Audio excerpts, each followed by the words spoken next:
باب 5 والدین کے کرنے کے کام۔ ایک تجربہ کار استاد نے اپنے تجربات کا نچوڑ بڑی خوبصورتی سے یوں بیان کیا کہ عقل مند کو مشتعل کرنے کے لیے ایک ہی لفظ کافی ہوتا ہے: بڑوں کی باتیں۔ جب میں اور میری بہن 4 اور 5 سال کے تھے تو ہم اپنے دادا دادی کے گھر گئے۔ گھر کی دوسری منزل پر سیڑھیوں کے اختتام پر ایک ہموار جگہ چبوترا یا لینڈنگ تھی، جس کے ارد گرد جنگلہ لگا ہوا تھا۔ اس جنگلے سے ہم نیچے اس کمرے میں جھانک سکتے تھے جہاں گھر کے بڑے افراد کھانے کے بعد اکٹھے بیٹھ کر گپ شپ کرتے تھے۔ ہمارے بڑے جب ہمیں بستر میں لٹا کر اور شب بخیر کہہ کر نیچے کمرے میں اکٹھے ہوتے تو ہم دونوں اپنے بستر سے نکلتے اور جنگلے کے پاس بیٹھ کر نیچے سے آتی بڑوں کی آواز سے سننے کی کوشش کرتے۔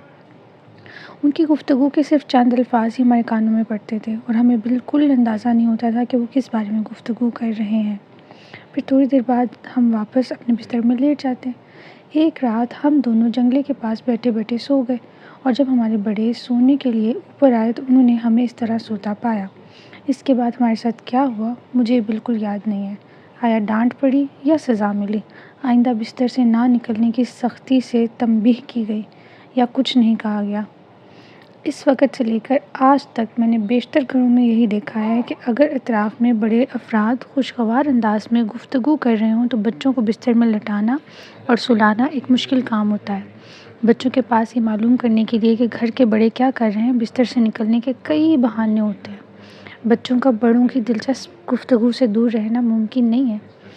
جب میں لوگوں کو بتاتا ہوں کہ کس طرح میں اور میری بہن بڑوں کی گفتگو سننے کے شوق میں بالائی منزل میں چھپ کر بیٹھ جاتے تھے اور ان کی توجہ اس پہلو کی طرف مبذول کرواتا ہوں کہ بچے بڑوں کی گفتگو سن کر ہی بہت کچھ سیکھ سکتے ہیں، تو عموماً والدین اور اساتذہ کا یہ جواب دیتے ہیں: مراعات یافتہ طبقے میں جہاں ایسے دلچسپ مہمانوں کی آمد ہوتی ہے وہاں تو یہ کام بہت عمدگی سے ہو سکتا ہے، لیکن متوسط طبقے کے گھرانوں میں یہ کام کیسے ممکن ہے؟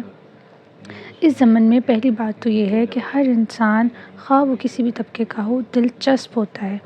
جیسا کہ سٹورٹ سکرٹل اور رابرٹ کول بھی اپنی کتابوں میں اس کا تذکرہ کیا ہے کہ ہر فرد کے پاس سنانے کے لیے دلچسپ کہانیاں ہوتی ہیں۔ جتنی دیر تک بچوں کی زندگی سے وابستہ افراد گفتگو کرتے رہتے ہیں، بچے بھی اتنی دیر تک ان کی آوازیں سننا اور ان کے چہرے دیکھنا چاہتے ہیں، اور اس عمل میں بچے بڑے لوگوں سے بہت کچھ سیکھ بھی لیتے ہیں۔ غیر مطلوب تدریس، ان انوائٹڈ ٹیچنگ۔ جہاں تک تعلیم سیکھنے کا تعلق ہے تو ہمیں یعنی بالغ افراد کو بچوں پر ایک لحاظ سے برتری حاصل ہے، اور یہ برتری کافی حد تک معقول اور اہم ہے۔ وہ برتری یا نمایاں خصوصیت یہ ہے کہ ہم اس دنیا میں بچوں کی نسبت زیادہ طویل عرصے سے قیام پذیر ہیں۔ ہم اس دنیا کے بارے میں ان سے زیادہ جانتے ہیں، ہم ان کی نسبت اس دنیا کو زیادہ برت چکے ہیں، اس لیے ہمارے مشاہدات، تجربات اور احساسات، جن کو ہم ایکسپیرینسز بھی کہتے ہیں، ان سے زیادہ ہیں۔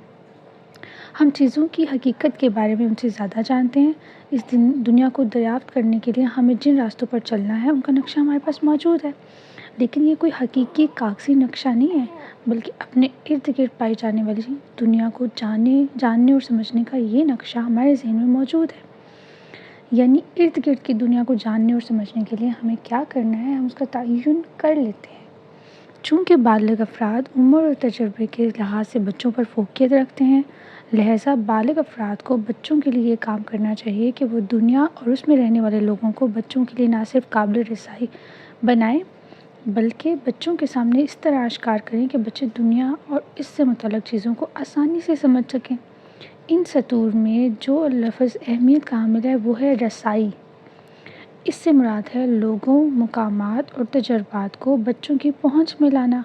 مقامات یعنی وہ جگہیں جہاں مختلف کام سر انجام دیے جاتے ہیں یا جہاں ہم جاتے ہیں، مثلاً شہر، ملک، گلیاں اور عمارتیں وغیرہ۔ اسی طرح ہم مختلف کاموں میں استعمال ہونے والے اوزار، کتابیں، ریکارڈز، کھلونے اور ایسے کئی وسائل بھی بچوں کو مہیا کر سکتے ہیں۔ بچے بحیثیت مجموعی بڑوں کے زیر استعمال چیزوں میں زیادہ دلچسپی لیتے ہیں بنسبت ان چیزوں کے جو بڑے افراد ان کے لیے بطور خاص خریدتے ہیں۔ جن لوگوں نے بچوں کو باورچی خانے میں دیکھا ہے وہ جانتے ہیں کہ بچے فشر پرائس یا لیگو یا کسی بھی کمپنی کے تیار کردہ کھلونوں سے کھیلنے کی بجائے باورچی خانے کے برتنوں اور پتیلیوں سے زیادہ کھیلتے ہیں۔ ہم بچوں کے سوالات کے جواب دے کر بھی ان کی مدد کر سکتے ہیں، تاہم ہر بالغ فرد کو اس معاملے میں بڑی احتیاط برتنے کی ضرورت ہے۔ اس کی وجہ یہ ہے کہ ہمارے اندر ایک ایسا رجحان پایا جاتا ہے کہ جیسے ہی کوئی بچہ ہم سے سوال پوچھتا ہے تو ہم اس کا مفصل اور مکمل جواب دینے کے لیے بےتاب ہو جاتے ہیں اور اس کوشش میں بہت دور نکل جاتے ہیں۔ ہم سوچتے ہیں آہا یہی تو موقع ہے بچے کو بتانے اور سمجھانے کا، اور اس کے بعد ہم 15 منٹ ایک مفصل اور مدلل جواب بچے کے سامنے پیش کر دیتے ہیں۔ اس بارے میں ایک مشہور اور دلچسپ کہانی سناتا ہوں کہ کسی بچے کو اسکول سے ایک اسائنمنٹ ملی کہ فلاں کتاب سے پڑھ کر پینگوئن کے بارے میں ایک رپورٹ لکھی ہے۔ بچے نے جو رپورٹ لکھی اس کے کونے میں حسب روایت نام، گریڈ، اسکول اور سبجیکٹ لکھنے کے بعد یہ لکھا ہوا تھا، اس کتاب میں پینگوئن کے بارے میں میری ضرورت سے زیادہ معلومات بھری ہوئی ہیں۔ لہٰذا جب کوئی بچہ سوال پوچھتا ہے تو اس بات کا خطرہ ہوتا ہے کہ کہیں ہمارے جواب سے وہ پینگوئنائزڈ نہ ہو جائے۔ اسی سے ملتی جلتی ایک اور کہانی یہ ہے کہ ایک دفعہ ایک بچے نے اپنی ماں سے کوئی سوال پوچھا۔ بچے کی ماں چونکہ غالباً مصروف تھی، یا اس کا ذہن بچے کی طرف متوجہ نہیں تھا، یا شاید اسے اس سوال کا جواب نہیں معلوم تھا، لہٰذا اس نے جواب دیا اپنے ابا جان سے پوچھ لو۔ بچے نے جواب دیا نہیں میں اتنا زیادہ نہیں جاننا چاہتا۔ تو اگر بچے زیادہ جاننے کے خواہشمند ہوتے ہیں تو وہ مزید سوال پوچھتے ہیں۔ سب سے بہترین طریقہ یہ ہے کہ بچے جتنا سوال پوچھیں اتنا ہی جواب دیا جائے۔ اگر ہمیں بچوں کے سوال کا جواب نہیں معلوم تو پھر ہمیں انہیں بتا دینا چاہیے کہ مجھے بھی اس سوال کا جواب نہیں معلوم، لیکن ہو سکتا ہے کہ میں اس سوال کا جواب تلاش کر لوں اور پھر تمہیں بتا دوں۔ یہ مسئلہ صرف یہاں تک نہیں ہے کہ انچاہا تدریسی علم عمل تعلیم کو آسانی سے ممکن نہیں ہونے دیتا، بلکہ زیادہ تر یہ دیکھا گیا ہے کہ انچاہا تدریسی عمل تعلم کو وقوع پذیر ہی نہیں ہونے دیتا، اور اسی وجہ سے میرے لیے بھی بعض اوقات کسی چیز کو سیکھنا بہت دشوار ہو جاتا ہے۔ یہ بات ہمارے لیے ایک دھچکے سے کم نہیں ہے۔ بلا ضرورت تدریس میں صرف صرف کیے جانے والے وقت کے 99% حصے میں سرے سے کوئی تعلیم وقوع پذیر ہی نہیں ہوتے۔ اس حوالے سے کیے جانے والے معمولی مشاہدے کے بعد والدین بھی اس بات کی تصدیق کر سکتے ہیں۔ والدین سے ہونے والی گفتگو اور ان کی جانب سے موصول ہونے والے خطوط میں متواتر یہی کہانی بیان کی جاتی ہے کہ مثلاً میرے 2 سال، 3 سال یا 4 سال کے بچے کو کوئی چیز سمجھنے میں مشکل پیش آ رہی تھی، اور جب میں نے اسے سمجھانا چاہا اور اس کی مدد کرنی چاہی تو بہت غصے میں آ گیا اور کہنے لگا مجھے اکیلا چھوڑ دیجیے، مجھے نہیں سمجھائیے، میں اسے خود کر لوں گا۔ یہ بچہ تو واقعی بہت طیش میں آ گیا تھا۔ ایسا کیوں ہوا؟ بیچارے والدین جو بڑی خیرخواہی سے بچوں کی مدد کرنا چاہتے تھے، ان تند و تیز جوابات سے چکرا جاتے ہیں اور کہتے ہیں میرا بچہ اتنے غصے میں کیوں آ گیا تھا، میں تو صرف اس کی مدد کرنا چاہتا تھا۔ بچوں کے اس رویے کے پیچھے ایک بہت معقول وجہ ہوتی ہے۔ جب بھی ہم کسی فرد کو بن کہے اور بنا خواہش تدریس کرتے ہیں، یعنی کوئی چیز سکھانے کی کوشش کرتے ہیں، تو ہمارے اس عمل سے اس فرد کو خواہ ہم اسے جانتے ہوں یا نہیں ایک پیغام ملتا ہے۔ اس پیغام کا پہلا حصہ یہ ہے کہ میں تمہیں ایک بہت اہم بات سکھانے کی کوشش کر رہا ہوں، اور اگر میں نے تمہیں یہ بات نہیں بتائی تو تم اتنے ذہین نہیں ہو کہ اس کی اہمیت خود سے سمجھ سکو، بلکہ شاید تم اس کی جستجو بھی نہ کرو۔ بنا خواہش کی جانے والی تدریس سے اس فرد کو دوسرا پیغام یہ ملتا ہے کہ میں جو کچھ تمہیں سکھا رہا ہوں وہ اتنا مشکل ہے کہ اگر میں نے تمہیں نہیں سکھایا تو پھر تم اسے خود کبھی نہیں سیکھ سکتے۔ عدم اعتماد اور توہین پر مبنی یہ پیغام بچوں تک بہت آسانی سے پہنچ جاتے ہیں، کیونکہ بچے فطری طور پر جذباتی پیغامات وصول کرنے کے لیے غیر معمولی طور پر حساس ہوتے ہیں۔ اس پیغام کے رد عمل میں بچوں کو بے پناہ غصہ آ جاتا ہے، اور غصہ کیوں نہ آئے؟ غیر مطلوب تدریس سراسر عدم اعتماد اور توہین ہی پر تو مشتمل ہوتی ہے۔ جب میں یہ نکتہ سمجھ گیا تو مجھے احساس ہوا کہ مجھے ہمہ وقت اپنے آپ کو قابو کرنے کی ضرورت ہے۔ مجھے اپنی زبان سے پھسلتے ہوئے الفاظ کو روکنے کی ضرورت ہے۔ اصل مسئلہ یہ ہے کہ تدریس کرنا یعنی سکھانا انسان کو بہت مرغوب ہوتا ہے۔ ہم جبلی طور پر سیکھنے اور سکھانے والے حیوان ہیں۔ ہمیں اپنے اس بے اختیار امڑ آنے والے جذبے، عادت یا جبلت پر، جس کے زیر اثر ہم دوسروں کو ان کے بن مانگے اور بن چاہے تدریس کرنے لگتے ہیں، قابو پانے کی اشد ضرورت ہے۔ مثال کی طاقت، دا پاور آف ایگزامپل۔ اکثر گھر یا نرسری اسکول میں جب بچے اکتاہٹ کا شکار ہو جاتے ہیں یا ان کی توجہ بٹنے لگتی ہے تو ان کے بڑے اس نتیجے پر پہنچتے ہیں کہ اب ان بچوں کو مزید کسی طریقہ کار یا نظام یا اسٹرکچر کا پابند کرنے کی ضرورت ہے۔ میں جب بھی یہ الفاظ سنتا ہوں تو چوکنا ہو جاتا ہوں، کیونکہ جو کوئی بھی الفاظ ادا کرتا ہے اس کا مطلب عموماً یہ ہوتا ہے کہ اب کوئی نہ کوئی فرد بچے کے سر پر سوار ہو جائے گا جو اسے مستقل بتائے گا کہ اس کام کو ایسے کرو اور ویسے نہ کرو، اور پھر اس کام کو بچے سے مکمل کروا کر ہی دم لے گا۔ بلا شبہ ایسے کام اور سرگرمیاں جنہیں سر انجام دینے کے لیے بہت زیادہ وقت، توجہ، کوشش اور مہارت درکار ہو، بچوں کو ان سے باقاعدہ طور پر متعارف کروانے کی ضرورت ہوتی ہے۔ لیکن معاملہ محض اتنا نہیں ہے کہ بچوں کو پہلے مشکل سرگرمیوں سے باقاعدہ متعارف کروایا، پھر ان کے پیچھے پڑھ کر زبردستی کام کروایا، یہاں تک کہ کام مکمل ہو گیا۔ دراصل اس صورتحال کو جو عوامل کنٹرول کر رہا ہے وہ ہے بڑوں کی خواہش اور ارادہ، نہ کہ کام کی ضرورت اور اہمیت۔ کسی کام کے سیکھنے کے لیے بچوں کو جس چیز کی ضرورت ہوتی ہے وہ ایسے مواقع کا ملنا ہے جن میں بچے یہ مشاہدہ کر سکیں کہ بڑے بچے اور بالغ افراد کس طرح اپنے لیے سرگرمیوں کا انتخاب کرتے ہیں اور انہیں کیسے سر انجام دیتے ہیں، یہاں تک کہ وہ کام مکمل کر لیتے ہیں۔ بچوں کو صرف اس بات کی ضرورت ہوتی ہے کہ انہیں وہ مخصوص عمل، پروسیس یا طریقہ کار کسی حد تک سمجھ میں آ جائے جس کے ذریعے کوئی اچھا اور بامقصد کام کیا جاتا ہے۔ مثلاً ایک میز بنانے کے لیے کتنا وقت اور کتنی محنت درکار ہوتی ہے، یہ سمجھنے کا واحد طریقہ یہ ہے کہ بچوں کو یہ موقع دیا جائے کہ وہ کسی شخص کو آغاز سے اختتام تک کوئی میز بناتے ہوئے دیکھیں۔ پینٹنگ کیسے کی جاتی ہے، سائیکل کیسے مرمت کی جاتی ہے، کہانی کیسے لکھی جاتی ہے، یا کوئی بھی کام سکھانے کا واحد طریقہ یہ ہے کہ بچوں کو یہ کام شروع سے آخر تک کسی فرد کو کرتے دیکھنے کا موقع ملے۔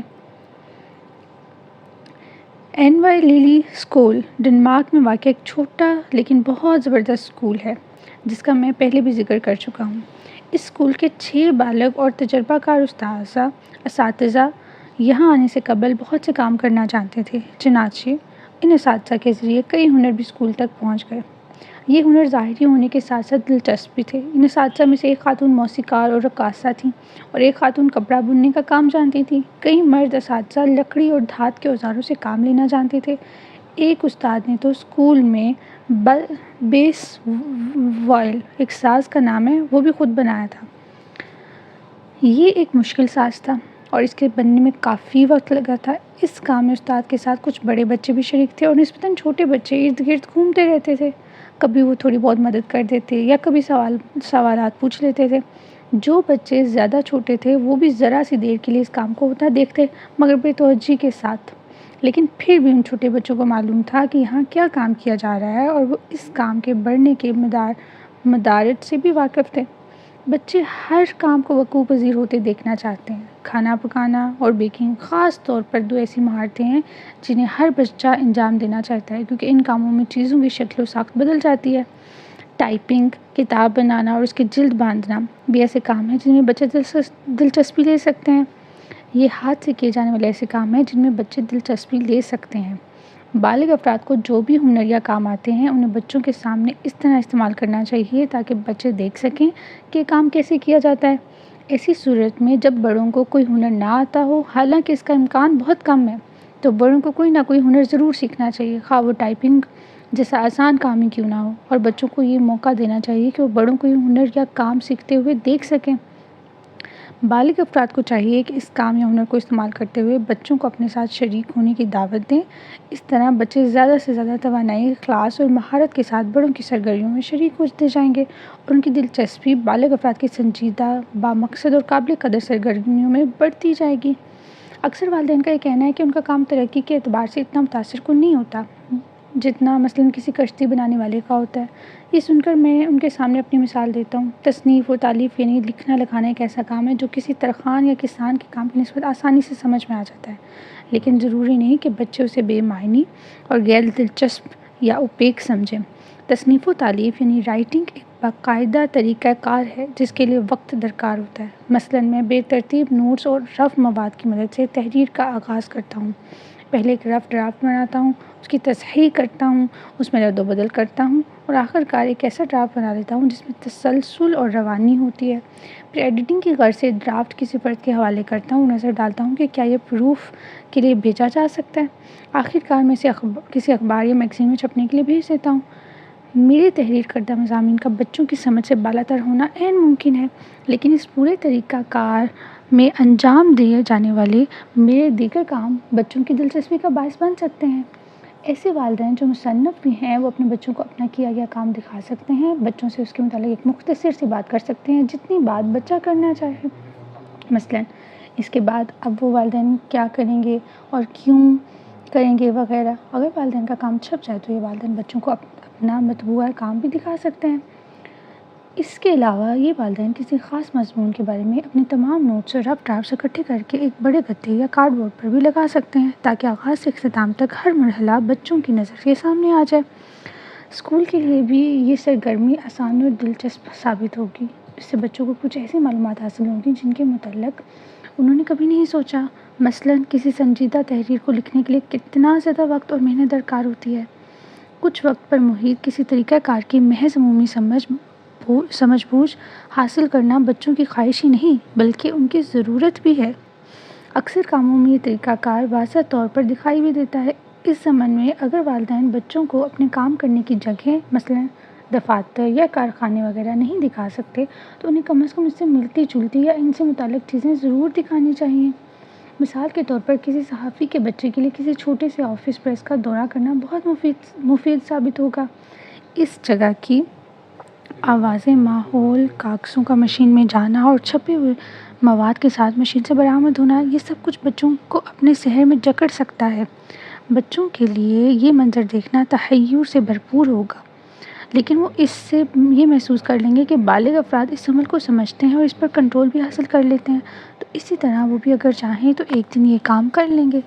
اس کے علاوہ بچوں کو یہ احساس بھی ہوگا کہ چونکہ ان کے والدین نے انہیں اپنی زندگی کے لیے ایک اہم کام یا معاملے میں شریک کیا ہے تو اس کا مطلب یہ ہے کہ والدین انہیں چھوٹا اور کم عقل نہیں سمجھتے ہیں۔ تدریس بطور مادی علم، teaching as a natural science. دنیا کو خود سے دریافت کرنے یا ایکسپلور کرنے اور سیکھنے کے لیے بچوں کی مدد کرنا بالکل ایسا ہے جیسے مادی علم، نیچرل سائنس کی کسی شاخ کو سمجھنا۔ یہ بالکل ایسا ہے جیسے کسی انوکھے پودے یا چھوٹے کو پروان چڑھتے دیکھنا یا کسی ڈولفن یا ویل مچھلی کے ساتھ پیغام رسانی کرنا سیکھنا۔ یہ عمل جس طرز نظر اور صلاحیت کا تقاضا کرتا ہے، ماہرین مطالعہ فطرت یعنی کہ نیچرلسٹ کے برعکس بہت کم اساتذہ اس کے حامل ہوتے ہیں، یعنی گہرائی اور باریک بینی سے بالکل درست مشاہدہ کرنے اور پھر اس مشاہدے کو بے کم و کاست بیان کرنے کی صلاحیت۔ 19ویں صدی کے درمیان میں ایک ماہر حیوانیات لوئس آگاسس نے کالج کے طلباء کے لیے ایک کورس کا آغاز اس طرح کروایا کہ اس نے پلیٹ میں ایک مچھلی رکھی اور طالب علموں سے کہا کہ وہ اس مچھلی کا ایک تفصیلی مشاہدہ کریں اور اس بارے میں اپنی رپورٹ تیار کریں۔ طالب علم جب بھی اس کے پاس اپنے مشاہدے کی رپورٹ لاتے وہ ان سے کہتا کہ مزید مشاہدہ کیجیے اور پھر بتائیے۔ تو اس طرح اس نے طلباء سے مچھلی کا کئی سو بار مشاہدہ کروایا اور پھر اس کی رپورٹ بنوائی۔ گہرے اور باریک بینی سے کیے گئے مشاہدے کی اہمیت کو سمجھنا کسی ماہر مطالعہ فطرت کا ایک نمایاں وصف ہوتا ہے۔ بچوں کے گہرے مشاہدے کے لیے جتنے تحمل کی ضرورت ہوتی ہے، زیادہ تر اساتذہ اس سے محروم ہوتے ہیں، جبکہ والدین میں یہ تحمل نسبتاً آسانی سے تلاش کیا جا سکتا ہے۔ اس کی وجہ یہ ہے کہ والدین اپنے بچوں سے پیار کرتے ہیں اور ان کی باتوں اور حرکتوں میں دلچسپی لیتے ہیں۔ کسی ماہر مطالعہ فطرت کی طرح باریک بین والدین بھی بچوں کے رویے میں پیدا ہونے والی چھوٹی بڑی تمام تبدیلیوں پر نظر رکھتے ہیں۔ ان تبدیلیوں پر توجہ دینے سے والدین بچوں کو مناسب تجاویز دے سکتے ہیں یا مناسب تجربات فراہم کر سکتے ہیں۔ اس سے والدین یہ بھی جان لیتے ہیں کہ اس سے قبل دی گئی مدد اور وضاحت بچوں کے لیے اطمینان بخش تھی یا نہیں۔ بچوں کے سیکھنے کے اپنے انداز ہوتے ہیں۔ ہر بچہ منفرد ہوتا ہے، ہر بچے کے سیکھنے کا اپنا ایک خاص وقت ہوتا ہے اور وہ اپنے نظام الاوقات کے مطابق ہی کوئی کام کرنے کے لیے تیار ہوتا ہے۔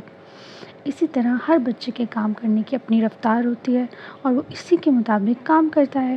پرانے کام کے بعد اور نیا کام شروع کرنے کا درمیانی وقفہ بھی ہر بچے کا مختلف ہوتا ہے۔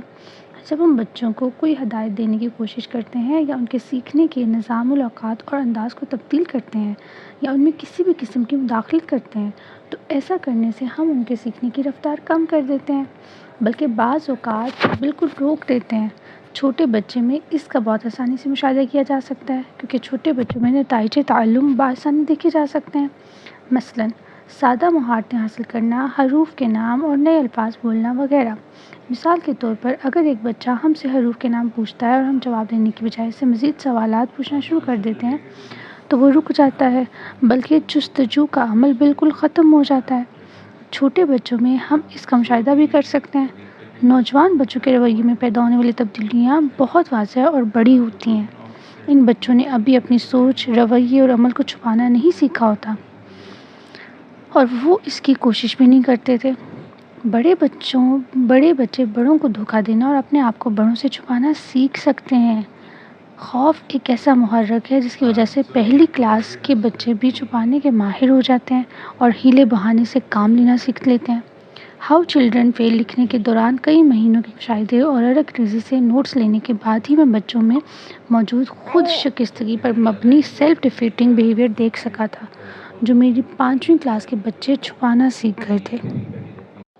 چھوٹے بچوں کی مدد کرنے کی کوششوں میں مصروف ہر کو خواہ والدین ہوں یا نرسری کے استاد یا بچوں کے ہمدرد، ان عظیم ماہرین فطرت مثلاً کونار، جنیڈل، نیکو اور لارنس اور او ولسن کی طرف دیکھنا چاہیے جو لوئس آگاسس کے نقش قدم پر چلے، یا پھر ان لوگوں کو بچوں کا ہی بغور مشاہدہ کرنا چاہیے۔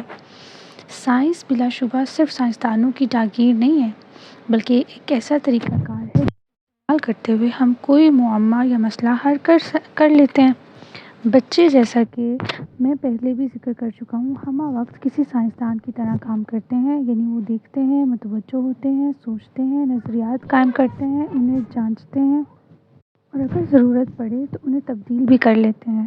وہ تمام بالغ افراد جو بچوں کی مدد کرنا چاہتے ہیں، چاہے وہ والدین ہوں یا نرسری کے استاد یا ان کے ہمدرد، یہ کام کرنے کے لیے وہ ایسے ماہرین فطرت سے رہنمائی حاصل کر سکتے ہیں جنہوں نے خود لوئس آگاسس کی طرز فکر کی پیروی کی ہو۔ والدین ہوں یا استاد، بچوں کی مدد کرنے کی کوشش میں مصروف ہر بالغ فرد ان عظیم سائنسدانوں مثلاً کونار، نیکو اور ولسن سے بہت کچھ سیکھ سکتا ہے۔ ایسے سائنسدان تھے جو خود لوئس آگاسس کے طرز فکر کے پیروکار تھے۔ دایاں ہاتھ مگر کس کا؟ Whose right hand? اپنے ارد گرد موجود دنیا کو سمجھنے، اس دنیا کا اپنے ذہن میں کوئی ماڈل بنانے اور اس ماڈل کو لیبل کرتے ہوئے بچوں کو دائیں اور بائیں کا تصور سیکھ لینا چاہیے۔ زیادہ تر بچے یہ تصور آسانی سے سیکھ جاتے ہیں، انہیں شاید ہی کبھی اس بارے میں بتانے کی ضرورت پڑی ہو سوائے اس صورت کے کہ جب اسکول نے اس حوالے سے اپنی تشویش کا اظہار کیا ہو۔ جیسا کہ میں نے اپنی کتاب ٹیچ یور اون میں بیان کیا ہے کہ اگر کوئی بچہ الٹی سمت سے حروف لکھتا ہے یا کچھ حروف کو غلط ترتیب میں پڑھتا ہے یا کوئی ایسا کام کر گزرتا ہے جس سے اشارہ ملے کہ بچہ دائیں بائیں کے متعلق کسی الجھن میں مبتلا ہے، تو ایسی صورت میں بالغ افراد بڑے یقین اور اعتماد سے بچے کی اس الجھن کو mixed dominance, perpetual handy keeps اور لرننگ ڈسیبلٹیز کا نام دینے لگتے ہیں۔ پھر ماہرین کو بلایا جاتا ہے اور معاملے کو سنبھالنے یا علاج کرنے کی درخواست کی جاتی ہے۔ ایک دفعہ کسی ابتدائی جماعت میں دوران تدریس مجھے ڈیسک میں رکھی ہوئی کسی چیز کی ضرورت محسوس ہوئی۔ میں نے ایک بچے سے وہ چیز لا کر دینے کی درخواست کی۔ بچے نے مجھ سے پوچھا کہ وہ چیز کہاں رکھی ہے۔ میں نے جواب دیا، دائیں ہاتھ کی سب سے اوپر والی دراز میں۔ بچے نے پوچھا، کس کا دایاں ہاتھ، میرا یا ڈیسک کا؟ ایک لمحے کے لیے میں الجھن میں مبتلا ہو گیا کہ یہ بچہ کیا کہہ رہا ہے۔ پھر مجھے بات سمجھ میں آ گئی۔ بچے نے ڈیسک کو اس نظر سے دیکھا تھا جیسے وہ کوئی جاندار مخلوق ہے جس کا رخ بچے کی جانب ہے۔ اس لیے اب میں نے یوں جواب دیا، تمہارا دایاں ہاتھ۔ بچہ گیا اور ٹھیک اسی طرح سے مطلوبہ چیز نکال لایا اور بس معاملہ ختم ہو گیا۔ بعد میں مجھ پر منکشف ہوا کہ زیادہ تر چھوٹے بچے تمام چیزوں، نباتات و جمادات کو اسی نظر سے دیکھتے ہیں، گویا وہ جاندار اشیاء ہیں۔ پھر مجھے خیال آیا کہ نہ جانے کتنے بچوں کے ذہن میں یہ سوال اٹھا ہوگا، لیکن انہوں نے اس کا جواب معلوم کرنے کی کوشش ہی نہیں کی ہوگی۔ لیکن کیا کبھی انہیں اس سوال کا جواب ملا بھی ہوگا؟ کچھ دیر کی سوچ کے بعد میں اس نتیجے پر پہنچا کہ بچوں نے اپنے تجربات سے خود ہی سیکھ لیا ہوگا، یعنی وہ چیز کی تلاش میں ڈیسک میں گئے ہوں گے، ڈیسک کی دائیں جانب کی دراز میں وہ چیز تلاش کی ہوگی، جب وہ چیز وہاں نہیں ملی ہوگی تو اپنی دائیں جانب کی دراز میں وہ چیز ڈھونڈ لی ہوگی۔ اس طرح اس نے اپنے تجربے سے خود ہی معلوم کر لیا ہوگا کہ اس لفظ یا بات سے کیا مراد ہے۔ مجھے احساس ہوا کہ جن بچوں کا تذکرہ میں نے اپنی کتاب ہاؤ چلڈرن لرن میں کیا، انہوں نے بھی اپنے بچپن میں اسی طرح کے تجربات کے ذریعے بہت سی باتیں سیکھی ہوں گی۔ مثلاً کھانے کی میز پر انہوں نے لوگوں سے مختلف چیزیں مکھن، نمک، کالی مرچ وغیرہ مانگی۔ جب لوگوں نے وہ چیزیں پکڑائیں تو انہوں نے جان لیا کہ ان الفاظ سے کیا مراد ہے۔ لیکن کچھ بچے اس سے مختلف رد عمل بھی ظاہر کر سکتے ہیں۔ ہو سکتا ہے کچھ بچوں نے یہ سوچا ہو کہ بالغ افراد سے دراز کی نشاندہی کرنے میں غلطی سرزد ہو گئی ہے، یا بچے یہ بھی سوچ سکتے ہیں کہ خود ان سے دائیں اور بائیں کی تشخیص کرنے میں غلطی ہو گئی ہے۔ ایسے بچے جو غلطیوں کے بارے میں بہت متفکر ہوتے ہیں کیونکہ ان کے والدین اور اساتذہ بھی اسی بارے میں متفکر ہوتے ہیں، وہ عموماً کسی بھی الجھن سے دوچار ہونے کی صورت میں بالخصوص اپنے آپ کو مضر الالزام ٹھہرانے کے لیے فوراً تیار ہو جاتے ہیں۔ بیشتر بچے دائیں اور بائیں کی الجھن پر اس لیے قابو پا لیتے ہیں کیونکہ وہ اس سے آگاہ ہی نہیں ہوتے، یا صرف اس حد تک آگاہ ہوتے ہیں جیسا کہ اوپر ذکر کیا گیا ہے۔ کچھ بچے اس الجھن سے واقف تو ہو جاتے ہیں، لیکن یہ الجھن ان کے لیے پریشانی کا باعث نہیں بنتی اور اسے حل کرنے یا سمجھنے کی انہیں ضرورت محسوس نہیں ہوتی، یعنی ان کے نزدیک یہ کوئی خاص بات نہیں ہے۔ لیکن کچھ بچے فلسفیانہ مزاج رکھتے ہیں، وہ ہر چیز کی چھان بین کرنا چاہتے ہیں، وہ تصورات اور چیزوں کو عقل کی سطح پر سمجھنا چاہتے ہیں، اور اگر انہیں کسی چیز میں معقولیت نظر نہیں آتی، دائیں بائیں یاد رکھنے کے اصول میں بھی یہ معقولیت نظر نہیں آتی، تو پھر انہیں اس میں معقولیت تلاش کرنا اچھا لگتا ہے۔ لیکن کچھ بچے ایسے بھی ہیں جنہیں ایسی غلطیوں پر ڈانٹا ڈپٹا جاتا ہے اور خوف زدہ کیا جاتا ہے۔ میرا خیال ہے کہ یہی وہ بچے ہیں جن کی اکثریت اسکول یا عام زندگی میں دائیں یا بائیں کے حوالے سے مستقل الجھن کا شکار رہتی ہے۔ اس توہین آمیز رویے کا اثر یہ ہوتا ہے کہ چونکہ ان بچوں کو دائیں بائیں کے اصول زبانی یاد نہیں ہوتے، اس لیے دائیں بائیں کی چند غلطیاں کرنے کے بعد وہ یہ سوچنے لگتے ہیں میں کتنا بیوقوف ہوں، میں تو ابھی تک دائیں اور بائیں ہی میں فرق نہیں کر سکتا۔ اس صورتحال سے بچاؤ کے لیے بچے گریز اور دھوکہ دہی کی حکمت عملی اپنانے لگتے ہیں۔ جب لوگ ان سے دائیں اور بائیں کے بارے میں پوچھتے ہیں تو کچھ دوسرے اشارے تلاش کرنا شروع کرتے ہیں، مثلاً اچھا آپ کا مطلب ہے وہ چیز جو وہاں کھڑکی کے پاس رکھی ہوئی ہے، وغیرہ وغیرہ۔ ان بچوں کی مدد کیسے کی جا سکتی ہے؟ ایک کام جو ہمیں نہیں کرنا چاہیے اور جس کا قوی امکان ہے کہ اسکول فوراً کر لیں گے اگر وہ میرے نظریے کی سچائی کو تسلیم کر لیتے ہیں، اور وہ کام ہے فونکس کی طرز پر یا رنگ، شکل یا آواز کی تدریس کی طرز پر بچوں کو دائیں اور بائیں کے اصولوں کی تدریس اس طرح شروع کروا دینا کہ گویا کوئی فرد سکھائے بغیر کچھ نہیں سیکھ سکتا، وہ بھی اس طریقے سے جیسے اگر اب بھی کچھ نہیں بتایا گیا تو پھر وہ کبھی کچھ نہیں سیکھ سکتے۔ میری نظر سے چند ایسی تدریسی کتابیں بھی گزری ہیں جن میں ان اشیاء کی ایک فہرست بنی ہوئی تھی جن کا اپنا دایاں ہاتھ ہوتا ہے، اور ایسی چیزیں بھی تھیں جن کا دایاں بایاں نہیں ہوتا۔ بچوں کی اکثریت دائیں اور بائیں کا مسئلہ باقاعدہ تدریس کے بغیر ہی حل کر لیتی ہیں۔ باقی بچے تھوڑا بہت بتانے سے سیکھ جاتے ہیں، مثلاً یہ تمہارا دایاں ہاتھ ہے اور یہ بایاں ہاتھ ہے، انہیں اسی طرح سیکھنے کا موقع ملنا چاہیے۔ اگر کوئی بچہ اس حوالے سے الجھن یا پریشانی میں مبتلا ہو جائے تو تب ذرا کھل کر بھی بات کی جا سکتی ہے، یہ اضافہ بھی کیا جا سکتا ہے۔ مثلاً مجھے معلوم ہے کہ سننے میں بڑا عجیب سا محسوس ہوتا ہے، لیکن ہم اسی طرح بات کرتے ہیں، اس سے گھبرانے کی ضرورت نہیں ہے، تم اس کے عادی ہو جاؤ گے۔ میں چشمے تصور سے دیکھ سکتا ہوں کہ دائیں اور بائیں کی یاد دہانی اس طرح بھی کروائی جا سکتی ہے، مثلاً ایک دری یا قالین یا ٹکڑا یا کپڑا یا کوئی گدا وغیرہ لے کر اس پر بچے کے دونوں پاؤں کی آؤٹ لائن بنائی گئی ہو، دائیں پاؤں پر لکھا ہو آر اور بائیں پاؤں پر لکھا ہو ایل۔ جب بچہ اس دری یا گدے پر کھڑا ہو تو اس کے دونوں پاؤں ایک ہی سمت میں اشارہ کر رہے ہوں گے، یوں ہم بتا سکتے ہیں کہ کون سا پاؤں کیا ہے۔ غلطیوں کی اصطلاح، کریکٹنگ مسٹیک۔ جب بچے اپنے پہلے بولنا شروع کرتے ہیں تو وہ ایک چیز کا نام اس جیسی تمام چیزوں کے لیے بطور حوالہ استعمال کرتے ہیں۔ میں نے ہاؤ چلڈرن لرن بک میں ایک بچے کا ذکر کیا ہے جو فارم میں موجود تمام جانوروں کو، جن میں گھوڑے اور بھیڑیں بھی شامل تھیں، گائے کہا کرتا تھا۔ میں بڑی شدت سے محسوس کرتا ہوں کہ اس قسم کی غلطیوں کی تصحیح کرنا درست نہیں ہے۔ اس بات کو درست سمجھنے کی میرے پاس کئی وجوہات ہیں۔ نمبر 1، وزاداری یا مروت۔ اگر بیرون ملک سے کوئی معزز شخص آپ کے گھر آتا ہے اور اس کی خواہش ہے کہ وہ آپ کی زبان سیکھ لے تو تو بھی آپ اس کی گفتگو میں انگریزی کی غلطیاں نہیں نکالیں گے، کیونکہ بصورت دیگر آپ کا یہ عمل بد تہذیبی میں شمار کیا جائے گا۔ عموماً ہم سمجھتے ہیں کہ شائستگی اور بد تہذیبی جیسی صفات بچوں کے ساتھ معاملہ کرتے ہوئے مد نظر نہیں رکھی جا سکتی، لہذا انہیں مد نظر نہیں رکھنا چاہیے۔ نمبر 2، جب بچے چیزوں کی ایک کلاس یا ایک قسم کی چیزوں کو پہچاننے لگتے ہیں اور اس کا نام بتانے لگتے ہیں، یعنی اسے لیبل کرنے لگتے ہیں، تو وہ ایک قابل قدر ذہنی مہارت کا استعمال کر رہے ہوتے ہیں۔ اس قسم کی ذہنی مہارت یا کام پر ہمارا پہلا رد عمل یہ ہونا چاہیے کہ ہم اسے قبول کریں اور اس کا اعتراف کریں۔ اس موقع پر ضرورت سے زیادہ خوشی یا حیرانی کا اظہار کیے بغیر ہمیں اپنی حرکات و سکنات یعنی اپنے عمل سے بچے پر واضح کر دینا چاہیے کہ اس نے ایک اچھا یا اہم کام کیا ہے، لیکن ہمیں اس کی غلطیوں کی طرف توجہ نہیں دلانی چاہیے۔ خود کو اس بچے کی جگہ رکھ کر سوچئے، اگر آپ بیرون ملک ہوں اور آپ اس جگہ کی زبان میں گفتگو کرنا سیکھ رہے ہوں، اور اگر اس ماحول میں موجود ہر شخص آپ کی ہر غلطی کی اصلاح کرنے پر تلا ہوا ہو، تو آپ کیسا محسوس کریں گے؟ اگر آپ غیر معمولی طور پر مضبوط انسان نہیں ہیں، تو پھر اس رویے کا اثر یہ ہوگا کہ آپ بول چال میں اتنے محتاط ہو جائیں گے کہ یا تو بہت کم گفتگو کریں گے یا خاموش رہیں گے۔ میں ایک ایسے شخص کو جانتا ہوں جو میکسیکو میں 6-7 سال رہنے کے باوجود میکسیکن زبان کے 20 سے زیادہ الفاظ نہیں بول سکتا تھا، کیونکہ وہ اس وقت تک بولنے کی جرات نہیں کرتا تھا جب تک اسے یقین نہیں ہو جاتا تھا کہ جو بات وہ کہنے جا رہا ہے وہ درست ہے یا نہیں۔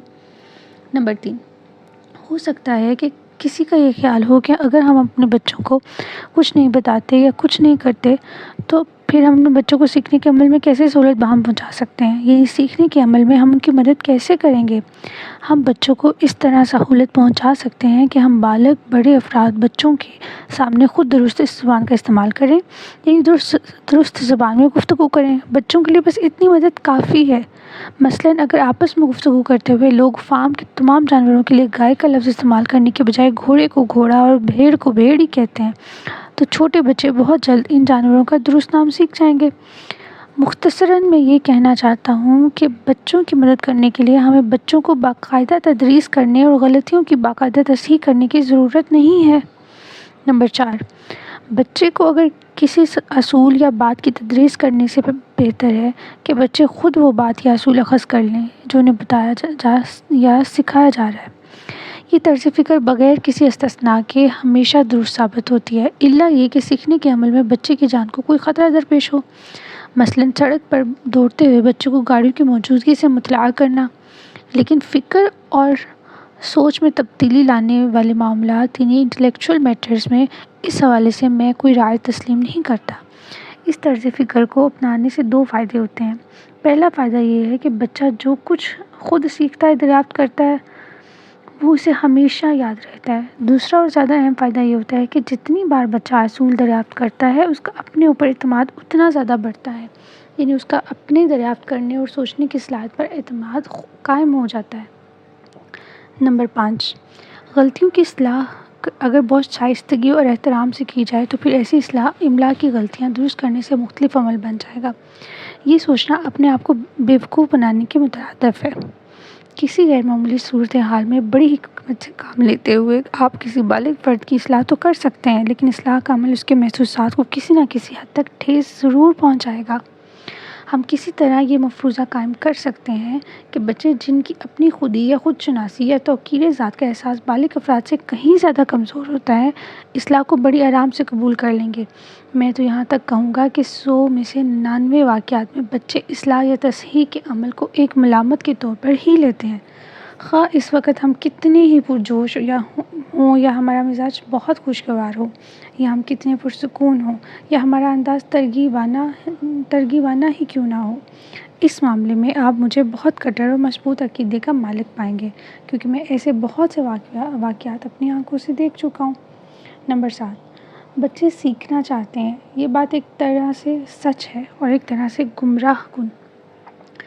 جی ہاں، بچے واقعی سیکھنا چاہتے ہیں، لیکن اس طرح جیسے وہ سانس لیتے ہیں۔ بچوں کے لیے عمل تعلم عمل تنفس سے بڑھ کر نہیں ہے، یعنی سانس لینے کی طرح تعلم یعنی کہ لرننگ بھی اپنی خواہش اور ارادے سے کیے جانے والے کام نہیں ہے۔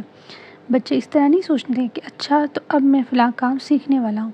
اپنے ارد گرد دیکھنا، دنیا کو اپنی حسیات کی مدد سے سمجھنا اور اسے معنی پہنانا ان کی فطرت میں شامل ہوتا ہے، لیکن وہ اس سے بالکل بے خبر ہوتے ہیں کہ وہ یہ کام کیسے کر رہے ہیں۔ یہاں تک کہ انہیں یہ بھی معلوم نہیں ہوتا کہ انہوں نے کب یہ کام کیا، یعنی کب کوئی چیز سیکھی۔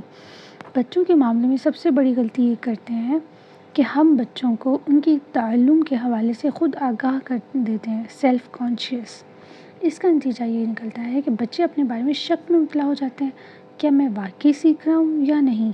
سچ تو یہ ہے کہ کوئی بھی جیتا جاگتا انسان جو خود کو زندگی کے سامنے لا کھڑا کرتا ہے اور جوش و ولولے اور توانائی سے اس کا سامنا کرتا ہے، وہ ہمہ وقت کچھ نہ کچھ سیکھ رہا ہوتا ہے۔ تعلم کے حوالے سے شک اور خوف کا پیدا ہونا در حقیقت تعلم کی راہ میں رکاوٹ ڈالتا ہے۔ جب بچے دنیا کو اپنے لیے ایک خطرے کی جگہ تصور کریں، ایک ایسی جگہ جہاں سے انہیں اپنے آپ کو دور رکھنا ہے اور اپنے آپ کو بچانا ہے، اور جب انہیں زندگی کو بھرپور آزادی سے برتنے کا موقع نہ ملے، تو تب ان کے سیکھنے کے لیے عمل کی موت کا واقعہ ہو جاتی ہے۔ نمبر 7، جب بچے اس عمل کو پہنچتے ہیں کہ چاہے تھوڑی دیر کو ہی صحیح وہ اپنے ارادے اور شعور سے اپنی دلچسپی کی کوئی چیز سیکھ رہے ہوتے ہیں، تو تب بھی اس سے مطلب نہیں نکالا جا سکتا کہ اپنے تعلم سے باخبر رہنا بچوں کی خواہش ہوتی ہے۔ ایک صحت مند اور توانا بچہ ہر وقت کچھ نہ کچھ دریافت کر رہا ہوتا ہے۔ ایک استاد کا اس حوالے سے ایک بہت خوبصورت قول ہے، ایک عقل مند انسان کو غصہ دلانے کے لیے ایک لفظ ہی کافی ہوتا ہے۔ ستائش کے عادی، پریز جنکس۔ بچوں کے تصور خودی یا تصور ذات، سیلف کانسیپٹس کی حوصلہ افزائی کرنے کے لیے ان کی تعریف و توصیف کرنا کتنا ضروری ہے، اس بارے میں بہت کچھ لکھا جا چکا ہے۔ تاہم میرے نزدیک کسی کو یہ نصیحت کرنا کہ ایک بہت بڑی غلطی کے مترادف ہے۔ اس معاملے میں مجھے اپنی سمجھ بوجھ پر پختہ یقین ہے، کیونکہ جس ایلیمنٹری اسکول سے میں نے تدریس کا آغاز کیا تھا، وہاں بچوں کی مدد کرنے کی غرض سے ان کی تعریف و توصیف کرنا بہت ضروری خیال کیا جاتا تھا۔ جب میں 5ویں کلاس کے بچوں سے متعارف ہوا تو چند بچوں کے علاوہ تقریباً تمام بچے ہی بڑوں کی جانب سے مسلسل ملنے والی تعریف و توصیف کے اس قدر عادی ہو چکے تھے کہ اگر ان کی تعریف نہیں کی جاتی تھی تو وہ ڈر جاتے تھے، یعنی وہ اس بات سے خوفزدہ ہو جاتے تھے کہ کہیں ان سے کوئی غلطی تو سرزد نہیں ہو گئی۔ نہ صرف اسکول میں بلکہ دیگر اسکولوں میں نے یہ مشاہدہ کیا کہ جس خیال کے تحت بچوں کی تعریف کی جاتی ہے، نتائج اس کے برعکس نکلتے ہیں۔ اس اسکول میں ہر استاد اسی نیت اور ارادے سے کام کرتا تھا کہ وہ بچے کی استنفس اور توقیر ذات کو پروان چڑھائے گا، لیکن اس نیک نیتی کے باوجود ان کی بے پناہ تعریف و توصیف سے زیادہ تر بچوں پر نقصان دہ اثر ہوا۔ آئی کیو لیول بلند ہونے اور خوشحال گھرانوں سے تعلق رکھنے کے باوجود ان بچوں کا اپنی ذات پر اعتماد قابل افسوس حد تک کم تھا۔ اس وقت سے لے کر آج تک میں نے جب بھی بالغ افراد کو اسکول یا کسی اور ماحول میں بچوں کے ساتھ کام کرتے ہوئے دیکھا ہے تو میں نے یہی مشاہدہ کیا ہے کہ بڑے بچوں کی جو تعریف و توصیف کرتے ہیں اس کا 99% حصہ بچوں کی مدد نہیں کرتا، بلکہ الٹا بچوں کی شخصیت کو نقصان پہنچاتا ہے۔ مجھے ایسے بہت سے ٹین ایجز بچوں کا خیال آتا ہے جنہیں میں جانتا ہوں، جن کی زندگی میں بہت تعریف و توصیف کی گئی ہے، لیکن اس کے باوجود وہ اپنے آپ سے نفرت کرتے ہیں۔ ان بچوں کا یہ کہنا ہے، لوگ میری تعریف اس لیے کرتے ہیں تاکہ مجھ سے وہ کام کروا سکیں جو وہ کروانا چاہتے ہیں۔ بہت سے بچے ایسے بھی ہیں جو تعریف پر شک بھی کرتے ہیں لیکن بھروسہ بھی اسی پر کرتے ہیں۔ کسی بچے کی شخصیت میں ان دونوں کیفیت کا اکٹھا ہونا بالکل اچھی بات نہیں ہے۔ کام کروانے کے لیے کسی بھی قسم کا خارجی محرک، ایکسٹرنل موٹیویشن، خواہ وہ منفی ہو، مثلاً دھمکی، سزا یا ڈانٹ ڈپٹ، یا مثبت، مثلاً gold stars, MMs، grades, PhDs یا کچھ بھی، دونوں صورتوں میں مسائل پیدا کرنے کا باعث بنتا ہے۔ پہلا مسئلہ یہ پیدا ہوتا ہے کہ یہ کام کرنے کے داخلی محرک یعنی انٹرنل موٹیویشن کو بالکل ایک طرف ہٹا دیتا ہے یا اپنے اندر ضم کر لیتا ہے۔ چھوٹے بچے، بیبیز ہمیں خوش کرنے کے لیے نہیں سیکھتے بلکہ اس لیے سیکھتے ہیں کیونکہ دنیا کو دریافت کرنا ان کی جبلت اور فطرت میں شامل ہے۔ جب ہم بچوں کے کیے گئے ہر کام کی تعریف کرتے ہیں تو کچھ عرصے بعد بچے چیزیں تو سیکھیں گے اور کام بھی کریں گے، لیکن محض اپنے خوش کرنے کے لیے۔ اس سے اگلے مرحلے پر یہ ہوگا کہ اگر ان کی تعریف نہیں کی جائے گی تو وہ یہ سوچ کر پریشان ہو جائیں گے کہ ہم ان کے کام سے خوش نہیں ہیں۔ پھر بچوں کی شخصیت ایسی بن جائے گی کہ وہ غلطیاں سرزد ہونے سے صرف اس لیے ڈرنے لگیں گے کیونکہ اس کے نتیجے میں انہیں بڑوں کی جانب سے سزا یا سزا کی دھمکی کا سامنا کرنا پڑے گا۔ بچے ہم سے جو چیز چاہتے ہیں وہ ہے پرفکر توجہ، تھاٹفل اٹینشن۔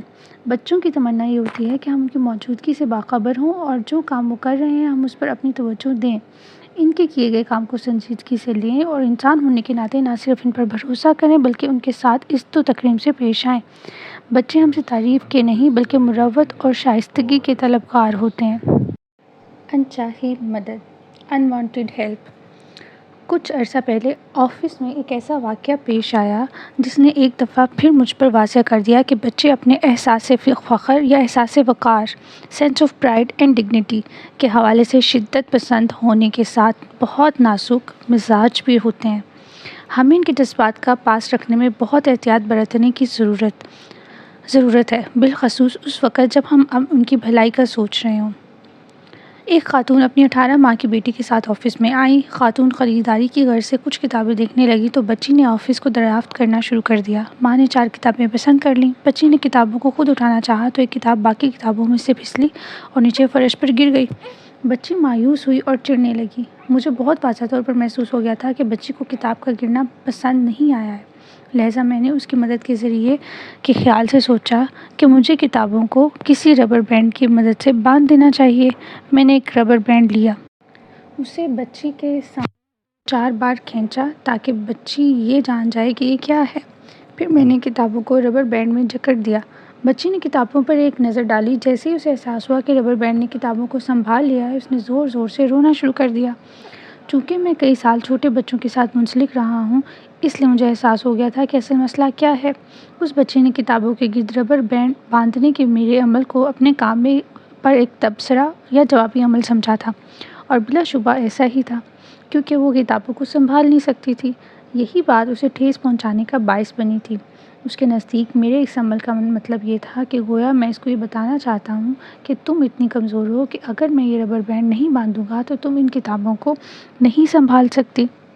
اب یہ ایک ایسی بات ہے جس پر اس کا شرمندہ ہونا اور غصے میں آ جانا ایک فطری بات ہے۔ چونکہ میں مسئلے کی نوعیت کو سمجھ چکا تھا، اس لیے میں نے فوراً صورتحال سنبھالی اور کہا، معاف کرنا، میں ابھی ربر بینڈ اتار دیتا ہوں۔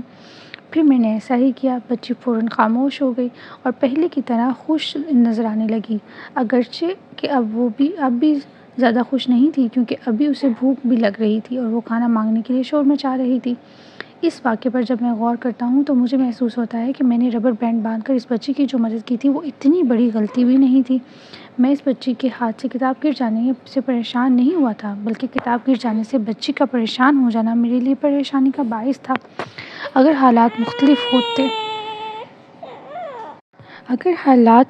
ہوتے، مثلاً کوئی ایسی جگہ ہوتی جسے وہ اپنے گھر کی طرح مانوس ہوتی، یا وہ بھوکی اور چڑچڑی نہیں ہو رہی ہوتی، یا وہ مجھ سے پہلے سے کسی حد تک مانوس ہوتی، تو ممکن ہے کہ وہ کتاب کے مسئلے کو ربر بینڈ سے حل کرنے کی پوری آمادگی اور خوشی سے قبول کر لیتی، بلکہ یہ بھی ممکن تھا کہ وہ ربر بینڈ میں دلچسپی لیتی، اس پر تجربے کرتی اور اسے کھیلتی۔ لیکن اصل وجہ یہ ہے کہ چونکہ وہ بھوکی تھی اور ایک اجنبی جگہ پر ایک اجنبی شخص جس کا رویہ اگرچہ دوستانہ تھا کے سامنے قدرے غیر آرام دہ محسوس کر رہی تھی، اس لیے وہ کتاب کے گر جانے سے پیدا ہونے والے مسئلے پر غصے میں آ گئی تھی۔ اس نے میری مدد کو اپنے لیے باعث توہین سمجھا تھا، لیکن ابھی زیادہ نقصان نہیں ہوا تھا۔ میں نے فوراً ہی اپنا ذہن تبدیل کر لیا تھا اور اپنی مدد واپس لے لی۔ میں نے اس کی خواہشات اور محسوسات کو سمجھتے ہوئے ان کا احترام کیا تھا۔ اس نے بھی مجھے فوراً ہی معاف کر دیا اور پہلے کی طرح اپنی زندگی میں مگن ہو گئی۔ جو چیز اس صورتحال کو مزید خراب کر سکتی تھی اور اس بچی کو کافی دیر تک رونے اور چلانے، یعنی دیر تک برہم مزاجی یا ٹینٹرمز کا مظاہرہ کرنے پر مجبور کر سکتی تھی، وہ تھا میرا بچی کو نظر انداز کرنا، اس کے محسوسات اور احتجاج کو زیادہ اہمیت نہ دینا، اور اس کے مسئلے کو اپنی سوچ کے مطابق حل کرنے کی کوشش پر اصرار کرنا، حتیٰ کہ اگر میں اپنی نیک نیتی پر مبنی مدد کے ٹھکرائے جانے پر ہلکے پھلکے غصے کا اظہار بھی کر دیتا، تب بھی صورتحال مزید خراب ہو سکتی تھی۔ ایک خاتون کی جانب سے ملنے والے ایک خط نے غیر مطلوب خیر خواہی اور بھلائی کے معاملے کی حقیقت کو مجھ پر واضح کر دیا۔ یہ خاتون 4 کم عمر لڑکوں کی ماں تھی۔ اس نے اپنے بچوں کے لیے اپنے بڑے جگسا پزل کی شکل میں دنیا کا ایک نقشہ خریدا تھا، جس کے ساتھ ہدایات کا کتابچہ بھی تھا۔ فرض شناس والدین کی طرح اس خاتون نے یہ کتابچہ پورا پڑھا اور بچوں کو سمجھانے کے نکات اچھی طرح سمجھ لیں۔ اس خاتون کی طرف سے لکھے جانے والے پربصیرت خط کچھ یوں تھا: تھوڑی دیر بعد کیل نے، جس کی عمر 6 سال ہے، پزل باہر نکالا اور جنوبی امریکہ کے ٹکڑے زمین پر رکھ کر جوڑنے لگا۔ جیرڈ، عمر 13 سال، نے جو جنگ عظیم دوم کے واقعات میں بڑی دلچسپی لیتا تھا، آگے بڑھ کر جرمنی اور جاپان کے ٹکڑوں کو اٹھایا اور کہنے لگا، امی جان ذرا دیکھیے، ان دو چھوٹے ملکوں نے تقریباً پوری دنیا سے ٹکر لے لی تھی اور تقریباً جیت بھی گئے تھے۔ پھر کیم، عمر 11 سال، نے کیل سے پوچھا کہ کیا وہ ایشیا اور کمیونسٹ ممالک کو جوڑ سکتا ہے؟ جیرڈ جنگ عظیم دوم کے واقعات کی اداکاری کرنے لگا۔ اس موقع پر امی جان کو اچانک سے ہدایات کا کتابچہ یاد آ گیا اور مختلف ممالک کے درمیان موجود فاصلے کے موازنے اور دیگر معلومات کے ساتھ میدان میں کود پڑیں۔ لیکن پھر ہوا یہ کہ جیرڈ اپنے کمرے میں چلا گیا۔ کچھ لمحے بعد کیم نے باورچی خانے کا رخ کیا اور اس کے فوراً بعد کیل کھیلنے کے لیے باہر نکل گیا اور امی جان بیچاری پزل کے ٹکڑوں کو اکیلی جوڑتی رہ گئیں۔ بیچاری خیر خواہ امی جان۔ اس کہانی کا اختتام اس لحاظ سے خوشگوار ہے کیونکہ خاتون نے اس کہانی سے کچھ نہ کچھ سبق ضرور سیکھ لیا تھا، ورنہ وہ مجھے خط لکھ کر اس واقعے سے آگاہ نہ کرتی۔ یہ اندازہ بھی بخوبی لگایا جا سکتا ہے کہ کچھ دیر کے بعد بچے دوبارہ پزل سے کھیلنے کے لیے اکٹھے ہو گئے ہوں گے۔ یہ کہانی ایک بہت اہم نکتے کی طرف اشارہ کرتی ہے۔ ایسے ہزاروں والدین جو اپنے بچوں کو خود پڑھاتے ہیں، اس خاتون کی طرح انہوں نے بھی اپنے تجربے سے یہی بات سیکھی ہوگی کہ بچوں کی کھیل یا تعلیم میں غیر ضروری مداخلت کرنے سے اکثر یہ عمل مکمل طور پر رک جاتا ہے۔ والدین یہ سبق آسانی سے حاصل کر لیتے ہیں، لیکن اسکول میں پڑھانے والے لوگوں کے لیے یہ سبق سیکھنا مشکل کیوں ہوتا ہے؟ اس کا جواب بہت آسان ہے۔ ماں کی مداخلت کا بچوں پر فوری اثر یہ پڑا کہ ہر بچے کا کھیل خراب ہو گیا تھا۔ یہ خاتون اس نتیجے پر فوراً اس لیے پہنچ گئی تھی کیونکہ اس کے بچوں کو کمرے سے باہر جانے کی آزادی میسر تھی۔ اگر یہ کسی گھر کا منظر ہونے کے بجائے کسی کلاس روم کا منظر ہوتا جہاں بچوں کو کمرے میں موجود رہنے کے ساتھ ساتھ نقشے پر کام بھی جبراً کروایا جاتا، تو پھر کیا ہوتا؟ پھر یہ ہوتا کہ بچے بہت تھوڑا کام کرتے، اور وہ بھی سزا سے بچنے کے لیے۔ ہو سکتا ہے کہ اس کے بجائے وہ تصوراتی دنیا میں کھوئے رہتے یا دھوکہ دیتے، یا پھر مجھے سمجھ میں نہیں آیا والا کلاس روم کا پرانا کھیل کھیلتے، یا پزل کے ٹکڑوں کو غلط طریقے سے جوڑ کر استاد کو تنگ کرتے۔ لیکن استاد بچوں کی جھوٹ موٹ کی سرگرمیوں کو اس طرح دیکھتا گویا بچے واقعی نقشے پر کام کر رہے ہیں، اور اس طرح استاد اس اہم سبق کو سیکھنے سے محروم رہ جاتا۔ اگر کسی محفل میں آپ کے سامعین حالت اسیری میں ہوں، یعنی زبردستی بٹھائے گئے ہوں، تو پھر آپ ان کی اصل جوابی رائے فیڈ بیک کبھی حاصل نہیں کر سکتے۔ اگر آپ ان لوگوں سے کوئی کام کرواتے ہیں تو اس کام کے مطلوبہ نتائج کبھی حاصل نہیں کیے جا سکتے۔ یہ بالکل ایسا معاملہ ہے جیسے آپ ایک ریسٹورنٹ چلا رہے ہوں اور اس کے مینیو میں مچھلی بھی شامل ہو، تو آپ کو بہت جلد اندازہ ہو جائے گا کہ گاہک مچھلی پسند کرتے ہیں یا نہیں۔ لیکن اگر آپ ایک آرمی میس یا اسکول کا کیفیٹیریا چلا رہے ہوں جہاں ہر فرد کو صرف اور صرف مچھلی ہی پیش کی جاتی ہو، تو آپ کو ان کی رائے یا فیڈ بیک یعنی پسند ناپسند کا کبھی پتہ نہیں چل سکے گا۔ ہاں، ایک صورت ہے، اور وہ یہ کہ ایک اچھے باورچی کی طرح اگر آپ ایک نظر کچرے پر بھی ڈالتے ہیں تو پھر آپ جان لیں گے کہ بہت سی مچھلی کچرے میں پھینکی گئی ہے۔ تیز نگاہ اور باریک بین والدین بچی کچی خوراک لیفٹ اوور کے ساتھ ساتھ دوسری بار دی جانے والی خوراک کی مقدار پر بھی نظر رکھتے ہیں۔ اگر ان سے شروع میں غلطی ہو جاتی ہے تو ان کے پاس مؤثر استاد بننے کا ایک موقع اور ہوتا ہے، کیونکہ بچوں کے جوابی رد عمل سے وہ یہ جان لیتے ہیں کہ کیا ان کا تدریسی طریقہ کار بچوں کے لیے معاون تھا یا نہیں۔ ایک نازک سا فرق، فائن لائن۔ جب میں والدین سے بے طلب تعاون، انوانٹڈ ہیلپ یا بن مانگی مدد کے بارے میں گفتگو کرتا ہوں تو وہ اکثر پوچھتے ہیں کہ بچوں کی بات پر جوابی رد عمل ظاہر کرنے یعنی رسپانسو ہونے اور مداخلت کرنے یعنی انٹروسیو ہونے میں کیا فرق ہے۔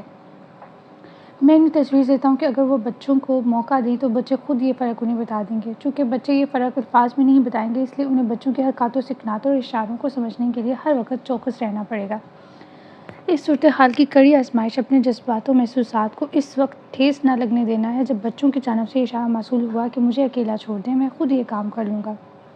بچوں کی جانب سے ایسے اشارے موصول ہونے پر والدین کو معذرت خواہانہ رویہ اپنانے یا بات کو بتنگڑ بنانے کی کوئی ضرورت نہیں ہے۔ صرف اتنا کہہ دینا کافی ہے، اچھا ٹھیک ہے، آپ خود کر لیجئے، اور پھر والدین اپنے کام میں دوبارہ لگ جائیں۔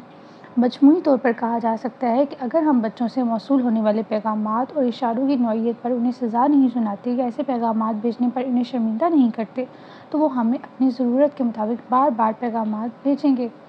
لیکن ہمیں اس بارے میں زیادہ الجھنے یا متردد ہونے کی ضرورت نہیں ہے کیونکہ بچے اچھے پیغام رساں ہوتے ہیں۔ میرے خیال میں اس نازک سے فرق کو اس وقت ضرور ملحوظ رکھنا چاہیے جب والدین اپنے بچوں کے سوال کا جواب دیتے ہیں اور کچھ اضافی معلومات دے کر بچوں کی سمجھ بوجھ میں اضافہ کرنے کی کوشش کرتے ہیں۔ ایسی کوشش ایک حد تک ہی کرنی چاہیے، اس حد کو عبور کرنا خطرناک ثابت ہو سکتا ہے۔ اگر بچوں سے ملاقات کے وقت ہم اپنے ہر کال اور فعل میں کوئی تدریسی مواد یا انداز شامل کرنے کی شعوری کوشش کرتے ہیں اور بچے کے ہر کام یا بات پر ہمارا رد عمل یہ ہوتا ہے کہ ہم فوراً اس سوچ میں پڑ گئے کہ اب اس چیز کے ذریعے کیا سکھایا جا سکتا ہے، تو اس بات کا قوی امکان ہے کہ ہم گھر کو اسکول بنا دیں گے۔ ہمیں ہر چیز سے سبق نکالنے اور سکھانے کی کوئی ضرورت نہیں ہے اور ایسا کرنا بھی نہیں چاہیے۔ اس فرق کو بیان کرنا اس فرق کو تلاش کرنے سے کہیں زیادہ مشکل کام ہے۔ میں اپنے دوستوں سے ان کی ایسی دلچسپیوں کے بارے میں تو سننا چاہوں گا جو ابھی میرے علم میں نہیں ہے، اور اس قسم کی بات چیت ایک اچھی گفتگو کا جزو ہوتی ہے، لیکن میں ایسے لوگوں کی صحبت میں وقت گزارنا نہیں چاہوں گا جن کا ہر قول یا فعل یہ ظاہر کرتا ہو کہ ان کی زندگی کا مقصد مجھے تعلیم دینے اور سکھانے کے سوا کچھ نہیں ہے، اور جن کا مجھ سے تعلق صرف استاد اور شاگرد کا ہے، اس سے زیادہ کچھ نہیں ہے۔